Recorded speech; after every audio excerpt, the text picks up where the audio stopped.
So yeah, so before we start, right? So a quick introduction about Culture Monkey for our audiences, where Culture Monkey is an employee engagement platform, where if you have decided, all the companies, a lot of companies care about their people and still do a lot of things for their people, for their employees. Yet it's top down, right? If you want to do it bottom up, if you want to listen to your employees, source your engagement initiatives from your employees, it has to be bottom up. And once you have decided to do that and decided to listen to your employees continuously, you will face problems where you have multiple locations, multiple teams, diverse demographics, very, very different sentiments, right? And then there's a lot of life cycle where employees onboarded and then adapting and then being productive. And there's a lot of challenges when you want to really find out why employees are leaving your organization. And when you want to do all of these things, have data in front of you, you still want to derive meaning out of the data. So once you have meaningful data, you still be not doing anything with the company unless you've acted on it. So there is this one platform where you can do all of this in one place. That's what we do at Culture Monkey. So without any further delay, let's get it out to Ketan. Ketan, let's begin the session. Thanks a lot for being here, and audiences, good afternoon. Thank you, Senthil. Bhavna, welcome again. And to our audiences, let me try to do a small introduction of Bhavna from a professional front. Of course, personally, I can talk a lot about her. Bhavna is an executive director with the management consulting for PwC, or you can call her the consulting leader. She's worked with brands like Genpact, SHL, and Right Management in past. She is an organizational transformation and leadership development expert. She mostly works with the CXOs and family business owners as business partner, advisor, facilitator, and coach, whatever you may want to call.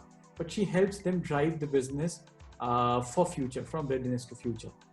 Her leadership philosophy is anchored on Charles Darwin's famous words: "It is not the strongest of the species that survive, nor the most intelligent that survives. It is the most adaptable to change that survives." And her interests are in travel and photography. Apart from spending time with her friends, she's a great host for parties and get-togethers. If you guys want to, definitely trouble her. And she's on a journey of continuous learning, and is the lens of adaptability something that she wears in her life and in profession, is what she says.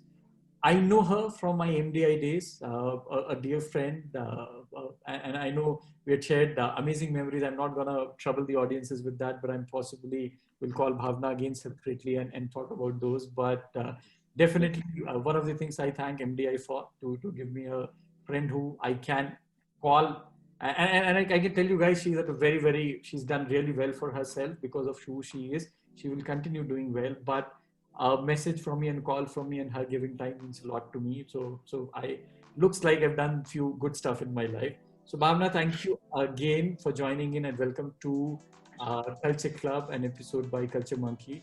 And if we can begin with you telling a little bit more about yourself, if you want to, and about your organization, that will help.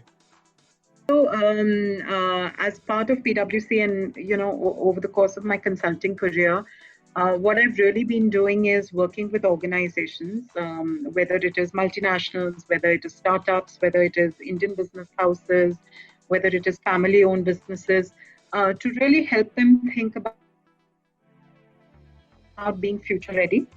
When we talk about future readiness, I think two dimensions become really, really important. One, thinking of the disruptions and the evolutions that are possibly going to happen, and building that into the way you're really approaching business.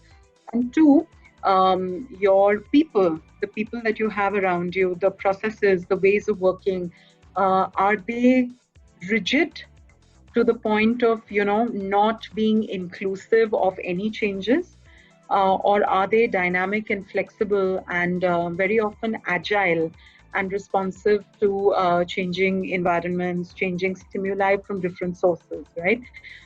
So the high that I get is really working with leaders of all types to really help them craft organizations that are as flexible as, a tree that bends when it faces a strong headwind and doesn't necessarily crack and break, because it has that ability to recognize when to be flexible and when to be firm. So that's a little bit about what I do. I've got about 16 odd years of experience. The few gray hair that I have, I tend to treasure them a little bit more today, because they seem to lend a little bit more credibility at times when I have conversations. But as a person, I come from a defense background. I love traveling. And my mantra has always been that I should have traveled to at least 2 more countries than my age. I'm doing about 5 more countries than my age, so I think I'm well placed right now. So that's a little bit about me. A lot of people wanted to ask how many countries so that they can do a reverse calculation.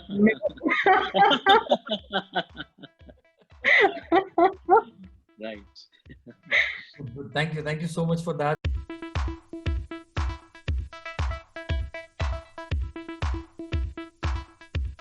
So I'll jump to the first question for you, and I'm sure it's going to be very interesting because you bring so much of an experience in the subject that we're going to talk about. So, what challenges, Bhavna, do you think that the CXOs, and when I ask this question, I think it's about understanding your point of view and experience here, are dealing with this post-COVID world, especially when it comes to matters around culture and engagement, and with, say, the world going remote. What are the challenges you have heard about, or you believe are, is that this CXO bunch is facing these days? Yeah. So, if I were to really look at it, I think what's happened is business models have been disrupted at a scale and in a way that is frankly unprecedented, right? I think organization models have been disrupted in a big way. And as a result of which, what has happened is today organizations are thinking about a lot of basics that have to do with survival, which until yesterday they were not necessarily thinking about. Now, as a result of that, there are 3 big shifts that have happened. I think one big shift that has happened is the role that the COVID crisis has really played in driving the momentum on technology adoption.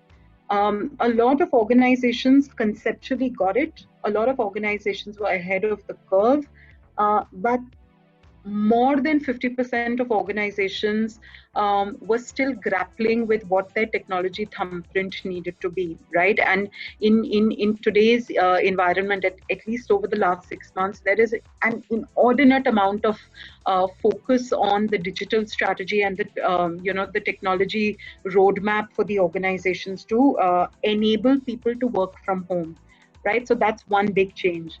I think the second big change that has happened is that when you look at a lot of your people systems and processes, the way we worked classically, no longer really works. Because let's take the example of the simplest process, onboarding, right? You would go to the office of the organization that you were joining, you would fill out a bunch of forms, you would get your identity card, you would get your laptop, you would get all of the assets that are given to you as an employee. But in a situation where, one, you have complete lockdowns, you can't travel, how do you make that happen, right? So the second big thing is that classical ways of working are getting questioned, and getting questioned in a big way. And they are likely to continue to get questioned because some people say we are on the second wave of the COVID crisis. Some say the first wave is not yet over. Some say we are on the third wave. But whatever wave, this is clearly an issue which marks something that is going to go on for a while, right? And this is not an isolated incident. About 10 years ago, when we had the SARS crisis, we were disrupted to a large extent. So in this kind of context, how do we constantly look at, questioning some of our processes and ways of working? I think that's happening in a big way. The third thing that I feel is happening in a big way is we were used to coffee table conversations. We were used to walking across to the pantry and having a chit chat with each other, just catching up over the course of the day, being able to blow off steam with just random, unplanned conversations. That no longer happens. Even if I have to have a sidebar or a side chat with someone from my peer group or someone from my team, etc., I now need to look at calendars, block time, and do that sidebar, right? Which takes away the whole interest and the energy and the excitement from that interaction. So I think what's happened is that, one, technologically, we are ready in bits and pockets. And how do we ready ourselves from a technology point of view? I think that's one thing that is top of the mind. The second big thing is our classical ways of working and some of those rituals that we were used to, because they would energize, and frankly, they're critical for any group of people working together. Those are getting reshaped in a big, big way. And we necessarily don't have the flexibility to adapt to them very easily. Right. So if you can try to tie this up in terms of the impact this could have on the culture of an organization, what's your point of view there? That's going to be a very insightful thing that I definitely want to hear from you. Yeah. So different organizations have different cultures. So I think one of the aspects that has changed in a big, big way is co-located working is perhaps becoming a thing of the past sooner than we had anticipated, right? There are multiple conferences that I have attended, where I've heard others speak, where I myself have spoken about the fact that in the year 2030, you will have perhaps people who are not working for one organization, who are working for multiple organizations parallelly, for whom their cubicle is going to be equal to the corner of that house that they live in, which they are choosing to use, or the coffee shop that they choose to work out of. Or you know what, if you just cast your imagination a little bit, someone may choose to be backpacking out of another country, and may choose to say that I want to work for 3 hours a day, and that's my commitment to earning a livelihood, and that should be possible. I think that reality of 2030 is the reality of now, right?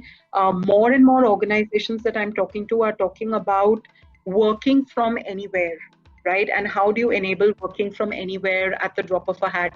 Recently in the news, RPG, who is a very respected traditional business house, was speaking about how working from home is going to be a reality for a large chunk of their people for a large chunk of time. Now, in this kind of a context, I think culturally there are a couple of implications.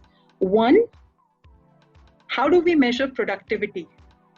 When our teams are not sitting in front of us, when we can't see what they are doing, when in a very classical shop floor example, because Senthil spoke about being an engineer, so a very classical shop floor example was, how many tea breaks are you taking in the day? Is each tea break 5 minutes, 10 minutes, or 20 minutes or more, right?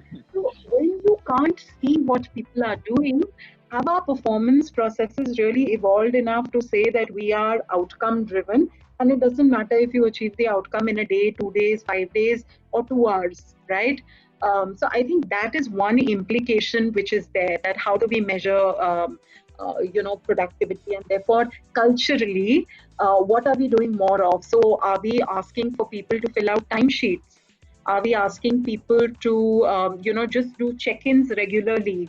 So all of these pieces will come into sharp focus. So that's one part of it. I think the second part of it is, even as people are located in different places, a team that worked out of Gurgaon, for instance, of 20 people, may today be sitting out of Bhubaneswar, Mumbai, Gurgaon, Chennai, Pondicherry, and a couple of other places, right? This set of 20 people have the luxury of having known each other for a while, and therefore there is a certain chemistry that flows in the team, right? But what happens when they don't meet each other for 2 years or 3 years? What happens when there is a 23rd or 24th or 25th person who joins the team externally, who doesn't feel inducted into part of the team because that person doesn't get the jokes from 2 years ago when they used to sit around a table and drink coffee together, right? So I think the whole dimension of inclusion is going to be an extremely important area that we need to look at. Engagement practices. You know, when I worked with Genpact, one of the favorite engagement practices that I really used to have was we would just pick up themes and go sit on. There used to be a mezzanine floor in our cafeteria, and we would just go sit there and we would just chit chat about what's happening in life, what is energizing whom, what's happening with whose family. And it was an energizer and an engagement driver like nothing else before, or nothing else could compensate for, right? Today, when that is not possible, right, how do you actually make it happen virtually? By building a discipline around it. And this is something that I have, for example, experienced over the last few months. We do these Friday drinking sessions in the evening over Zoom, or for example, on a Wednesday, a midweek get together over a glass of wine, where you're not allowed to talk work, you just have to talk about your personal life. Or you are, for example, I think in a lot of organizations, there's this huge focus on health and wellness, right? And therefore, you're using a lot of technology enabled platforms such as a Zoom or a Teams or whatever else to do Zumba together or to do yoga together, right? So I think when it comes to engagement, what we're going to have to realize is the non-negotiables have become negotiable, right? And how can we keep things simple and yet impactful? And the way you measure impact is not going to be the way that you classically looked at it, because you know what? Neither are the systems to measure impact the same, nor is the ecosystem in which impact gets measured the same. So that's what I truly believe about culture and engagement, Gitan. Thank you. I think looks like the entire thing has undergone a re-engineering. So quite a lot of insight that came out. So thank you so much for that, Bhavna. And if I take it to the next level, If I have to add one point here, right? So all the points that Bhavna you said is apt, and it reminded me of the Charles Darwin quote about adaptability, right? So all of these new things are overwhelming, and it's all the more true now that if you're not if you don't have the ability to be flexible and change and adapt to these new things, it's going to be hard for the solid mind people to survive in these new points that you mentioned. true. Thank you. Yeah. So, In fact, if I could just take a minute and add this, the things that we need to are changing, but we're fundamentally the same people.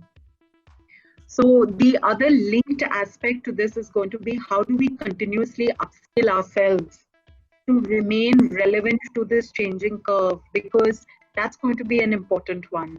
We as individuals will make it or break it, right? And therefore, the kind of capabilities that I believe are going to become even more relevant, even more meaningful in the times to come, are going to be somewhat different from what has got us where we are today. in fact, it reminds me of one of the senior leaders that I've worked with in that company. There's this terminology we used to say, a concept called smell of the place. Now suddenly, no smell of the place because this is all virtual, and how do you take that into pocket of people and it's going to be a very interesting problem to solve. I'm sure we will learn in the process, and a lot of discussion. Right.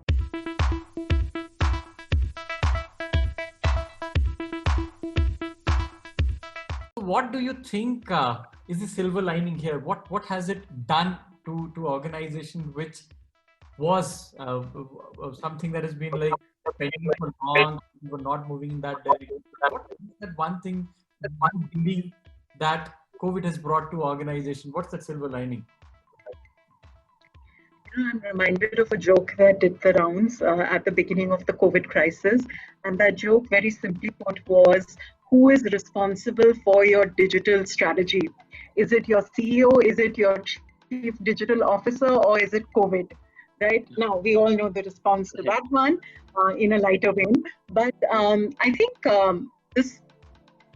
there are multiple silver linings. One, the pace of openness that we have seen, and I have personally had the very good fortune of working closely with a multitude of clients, I think the sheer open-mindedness that I have seen in organizations has been terrific. Very often you need a catalyst for change. In many ways, this crisis has acted as that catalyst for change, right? And today, the openness that I see in people looking at flexibility, looking at work from home, looking at liquid workforce, talent on tap, and some of these things has gone up in a big way, right? At the same time, I think when you look at aspects like cybersecurity, when you look at some of these other aspects that are there, which were considered to be hard reasons why people couldn't work from home, those are also getting challenged, right? There are so many banks, for instance, that have relooked at their security practices and policies. And there are types of people, yes, there are types of roles that would require people to go into the physical workplace, but there is an equal or more, set of roles where people can work from home while ensuring protection of the work that they are doing and protection of the customers that they serve.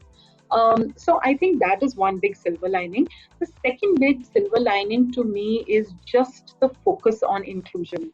Very recently I was speaking to the head of HR of a pharma company, and she was talking to me and telling me that thanks to the COVID crisis, earlier they would not necessarily look as the medical representative job as being a job that women would opt for, right? Because the hours, the lack of safety being guaranteed, etc. But she said in an ecosystem where you have to interact with the doctor virtually,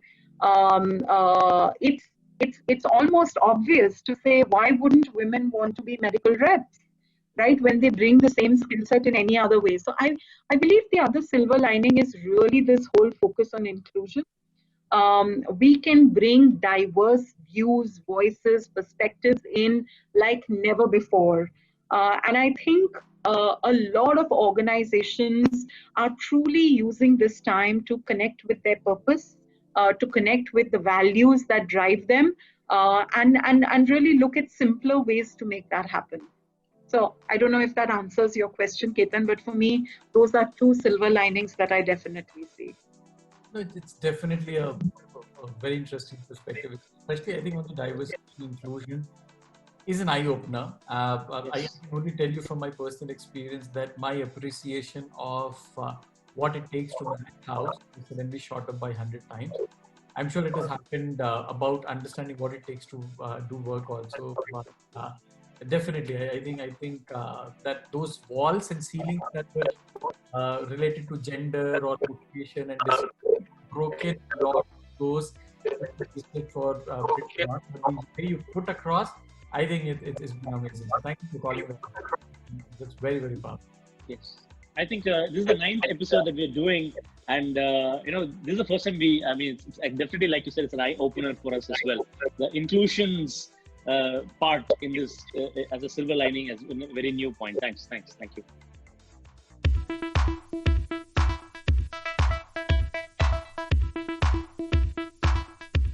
What do you think, Bhavna, this entire change, transition, lot is going to get redefined, would mean for the HR fraternity?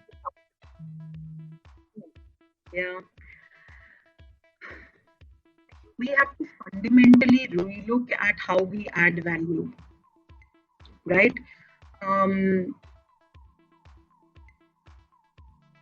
If I break the HR fraternity into our centers of excellence and our classical business partnering roles, I do believe that both sets of people are going to continue to remain extremely relevant. I believe for our business partners, we need to be a lot more focused on, for example, that classical phrase of walking the halls or walking the floors. We'll have to do it virtually for large spans of people. Some who are full-time employees, a lot of whom are temporary workforce or liquid workforce, and therefore they work with us for shorter periods of time. So how do we make that time count? How do we make that engagement count? I think is going to be an important one. Our HR business partners are also going to need to leverage the power of analytics from our systems and ways of working to be able to drive value in a lot of the process related work that they are expected to drive. And therefore, I think the criticality of analytics, the criticality of being able to leverage technology to do a lot of things is going to go up. On the centers of excellence side, I do believe, and I've led a center of excellence around talent myself. I do believe that we sometimes have the luxury of sitting in an ivory tower and conjecturing based on best guess estimates. Our need to be more anchored in business reality is going to be more than ever before, right? And therefore, as COEs, how do we ensure that we understand our businesses even more? We understand the language of our business, and we work with our business partners, our HR business partner colleagues, to really understand the spirit, the sentiment, the mood on the floor as we do a lot of process design work. I think is going to be very important. If I really look at the skills that are going to be really critical for HR professionals going forward, one big one that stands out in my mind is design thinking. So,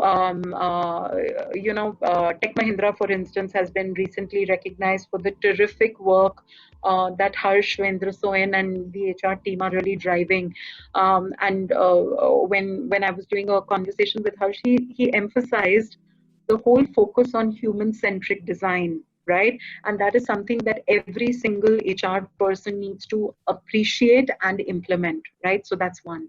I think the second capability that's going to become extremely important is analytics and a technology savvy mindset, right? How you can leverage technology to make your life easier so that you can do things with more impact, right, is going to be very, very important. And in that context, I think analytics is absolutely crucial, absolutely crucial. The third one is influencing beyond boundaries. You won't be able to walk into cabins, or you won't be able to walk onto floors where people are there. How do you reach out? How do you build your networks of influence?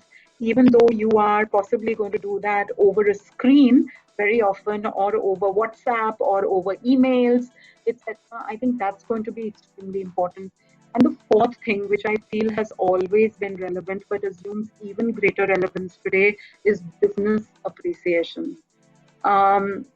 The HR person needs to understand business as well as the sales guy, as well as the supply chain guy, as well as the finance guy, right? And the intent really is that as the custodian of the soul and the values and the people of the organization, you have to understand how the business makes money and how the business truly creates values for our customers, for our investors, for our stakeholders. So that is what I believe is going to be critical for our HR fraternity, Ketan. Wow, thank you. A lot of takeaways. Yes. And of course, in the conversation, I realized that you met one of my old in terms of first and favorite bosses. So I worked with her for about 3 years in Aditya Birla retail days, and been a phenomenal journey. So great guy. I'm sure what he's doing at Tech Mahindra, a lot to learn from him. But glad that you mentioned that book. And yeah, 4 takeaways, pretty important for me personally right now. I think the design thinking element is one that sticks to my head right now, and I'm definitely going to do more about that. So I have something added to what I need to do more that is added up. I think the answer simply is like 4 things HR should do. Blog, that's what you just did. It sounds like we need to write a blog from this. Yeah.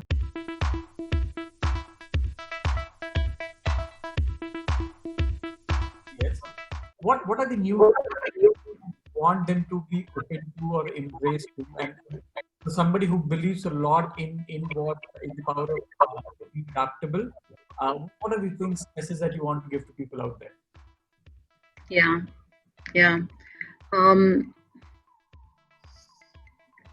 I think what is extremely important is for each one of us to take personal accountability for upskilling ourselves, right? I truly believe gone are the days where you would work with one organization and that organization would think about nurturing you and building you at different stages of your career path, etc., right? Today, each one of us has to craft in our own mind what our career path is going to be. And for that, the big question is be true to your purpose. What is that purpose that energizes you, that motivates you, that makes you want to jump out of bed in the morning when you open your eyes is extremely important, right? Someone I know who had an extremely successful job with a paints organization actually decided that he wanted to set up his own startup in the space of education, right? He's gone through years of ups and downs, and the COVID crisis has certainly not been, kind to him. But the reality is that even today, when I speak to him, and we speak practically every day, there's that energy in his voice because those first 2 or 3 hours of the day where he's brainstorming with his team on new products, what to do, what not to do, etc., it's not just about earning money, it's about creating value, right? So the first thing that I will say is be true to your purpose. And I'm certainly not self-actualized. So for me, my purpose has also evolved over the years. But just be true to asking yourselves those questions around what gives you a high, what gives you joy. And if what gives you joy is to be a CEO, well, you have to realize that you're not going to get up one day and become CEO all in one shot. You have to put in the grunt work and the hard work and the effort, and you have to build yourself to that level. So if you're going to set up your own startup, you need to understand everything from financials to product, to customer value proposition, to people, to how you're going to deliver that. If you're going to work in an organization or multiple organizations, you have to figure out what it takes to make it happen. So identify your purpose, also identify what you need to make that happen, and upskill yourself continuously. I think the gift that we have of today's world is the fact that we have access to some outstanding content at zero cost. When you look at a Coursera, when you look at a Linda, when you look at various such learning platforms, you can learn anything from making perfumes to robotic process automation, to how to influence more effectively, and a bunch of other themes yourself at your pace in a way that works for you, right? So how do you not just think about the future, but equip yourself to be able to deliver on that vision for yourself is extremely important. Um, the third thing that I will say is invest in relationships, because relationships are truly the equity that you create for yourself. At the end of the day, most of us are energized by the thought of leaving a legacy. Now, what that legacy will be very different and very personal for each one of us.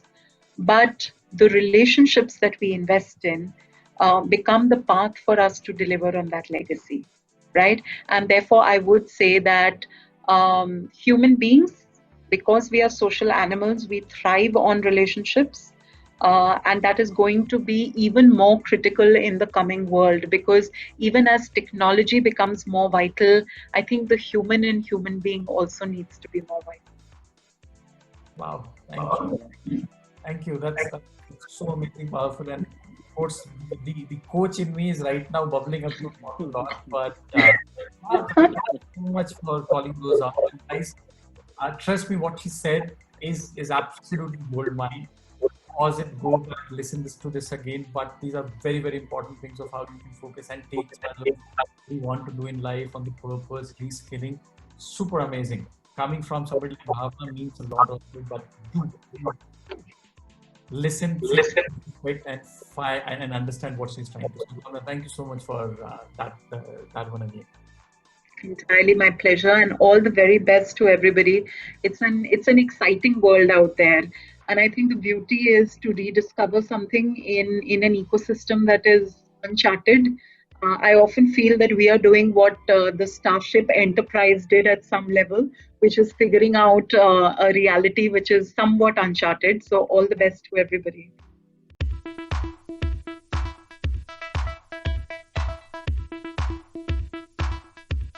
So if I bring this together and ask you one question, is the e-culture the future? Is it already here? What's going to be your first response? So a year ago, if we had been doing this, chances are you would have flown to Gurgaon, or I would have flown to Bombay, or we would have flown to the city where Senthil was. We would have sat in a studio, chatted Right. across the table with a cup of coffee between us. I'm hoping the coffee still happens sometime soon. But this is e-culture. This is here to stay. This ain't going away anywhere. If you take a look at, just some statistics, look at the impact of no carbon emissions over the last 6 months on our planet. It is phenomenal. In Gurgaon, I'm seeing butterflies over the last 6 months of the kind that I have never seen, right? There are people in cities who can see mountain ranges, which are not too far away, but which were never visible because there was so much of pollution, right? I think as a race, we have discovered for the first time we had an opportunity to hit a forced pause. And because we hit a forced pause where you couldn't fly, you couldn't take the train, you had to sit in the house, you've started appreciating a lot of very small things which make a huge difference. And I think the e-way of working is a reality that's here to stay. I do believe that, yes, as things open up, let's hope that we get things under control sooner rather than later. But even then, not spending 4 hours in traffic and using that time instead to spend with your children or your parents or your partners or yourself, I think is a very, very big blessing. And I do believe that most people who believe in P&Ls will realize that there is more to profit from a e-way of working than there is to lose. Wow.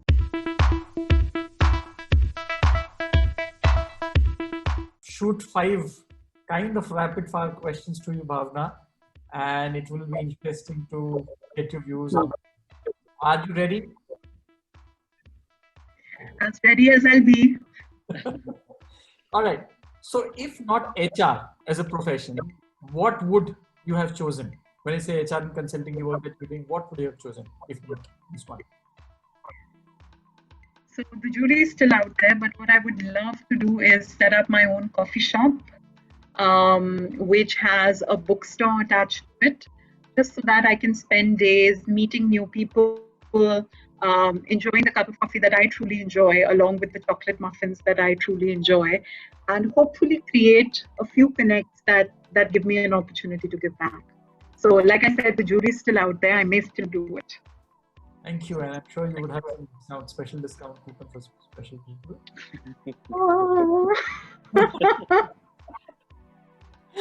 All right.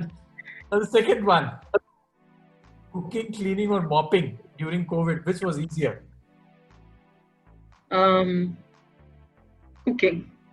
Cooking for sure. As long as it's not standard dal chawal, as long as I can do different things, different cuisines, cooking for sure. Thank you. Third one, your next personal goal. Oh, all right. I think my next personal goal is, so I'm currently toying on whether I should do my PhD or not. I haven't arrived at a conclusion, but the questioning and the thought process is alive and well. I'll let you know when I decide, but doing something more in the space of education is definitely something that's up there. And I've realized that over the last few years, I've got a lot of joy when I've been in classrooms giving guest lectures to students, and apparently they've enjoyed it because they come back with lots of questions. I'd love to do something more around that, I think. Yeah, I do remember the MDI days. I'm sure I would want to see your name as from Dr. Bhavna Batra. I'm sure. Wow. Though I must tell you, Ketan, I have expanded my repertoire to be more than thank you speeches. We'll talk about that later. But okay, book that had the maximum impact on you. Oh, that's one that I've read over the last year. It's a book called Autobiography of a Yogi. I never thought that spiritualism would appeal to me, but it has. And when I when I read through that book, I must tell you, I picked it up 4 times, put it down 4 times. The fifth time I actually read it. Then I read it another time and I read it another time. What it has given to me is, in this crazy world, it's given me a sense of terror. And I do believe that, for all those of us who are, I, I'm experimenting a lot with Hindi these days. So I do a lot of coaching in Hindi also. तो जब आप बहुत विचलित महसूस करते हैं, I believe that a book like the autobiography of a yogi enables you to just look within and find your peace. It certainly impacted me very positively. Nice to hear that. Good. I'll add one to my reading list. Now I'm also collecting and making my reading list to the conversation. So picked up one. Last one. One thing that you thank COVID for personally. Oh, just time. The gift of time. I don't think I have ever in my life not traveled for a period of 6 months. It has never happened. I come from a defense family, so travel is part of my life. I've been to multiple schools.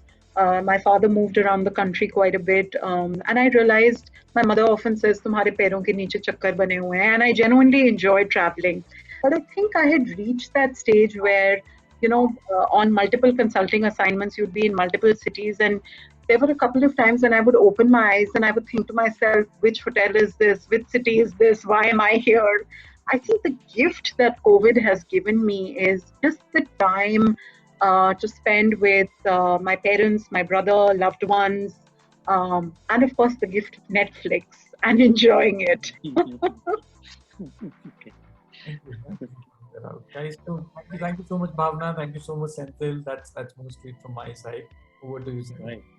Yes, thanks a lot, Bhavna. I mean, actually, it's more of a coaching for me. I was just blown away with a lot of points. I mean, honestly, very, very honestly, some of the points that you made, I was stuck, and I really think the energy also that you brought to us. I mean, I'm worried that this session is ending now. So I'm very serious.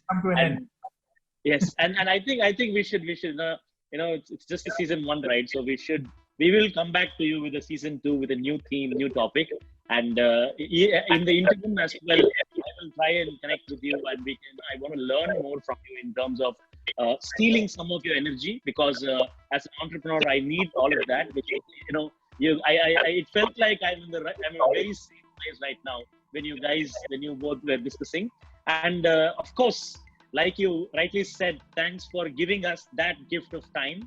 And you topped that gift with another gift where you're giving us the lessons and attention as well. So this is going to be super valuable for all of us. So this is brilliant. And thanks a lot for being here, Bhavna, and thanks a lot, Ketan. Thank you, Senthil. Thank you, Bhavna. Have a good day. Yes. Have a great weekend. Bye, guys. Thank you. Yes.